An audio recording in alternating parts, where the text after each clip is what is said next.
सूर्य और हवा। एक बार की बात है, एक दिन सूर्य और हवा में अचानक विवाद होने लगा। दोनों इस बात पर बहस करने लगे कि उन दोनों में सबसे अधिक शक्तिशाली कौन है। वायु बड़ी ही घमंडी और जिद्दी स्वभाव की थी।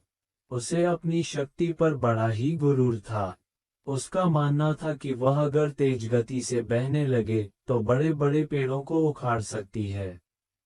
उसमें मौजूद आर्द्रता नदियों और झीलों के पानी को भी जमा सकती है।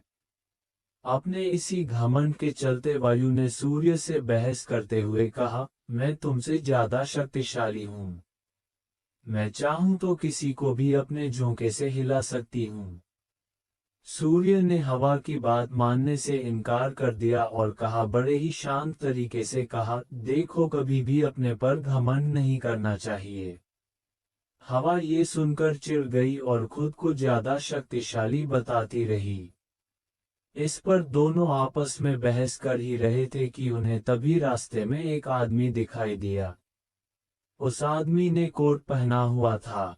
उसे देखकर सूर्य के मन में एक योजना आई। उसने हवा से कहा, जो भी इस आदमी को उसका कोट उतारने के लिए मजबूर कर देगा, उसे ही अधिक शक्तिशाली माना जाएगा। हवा ने बात मान ली और कहा, ठीक है, सबसे पहले मैं कोशिश करूंगी, तब तक तुम बादलों में छिप जाओ। सूर्य बादलों के पीछे छिप गया। फिर हवा बहने लगी। वह धीमे धीमे बहने लगी, लेकिन उस आदमी ने अपना कोट नहीं उतारा। फिर वह तेजी से बहने लगी।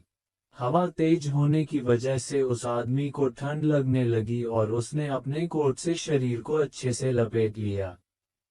बहुत देर तक ठंडी और तेज हवा बहती रही, लेकिन उस आदमी ने अपना कोट नहीं उतारा। अंत में हवा थककर शांत हो गई। इसके बाद सूर्य की बारी आई। वह बादलों से बाहर निकला और हल्की धूप करके चमकने लगा।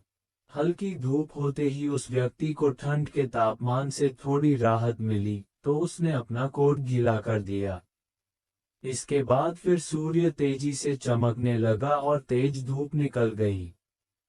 तेज धूप होते ही आदमी को गर्मी लगने लगी और उसने अपना कोट उतार दिया। जब हवा ने ये देखा, तो वह खुद पर शर्मिंदा होने लगी और उसने सूर्य के सामने अपनी हार मान ली। इस तरह घमंडी वायु का अहंकार भी टूट गया।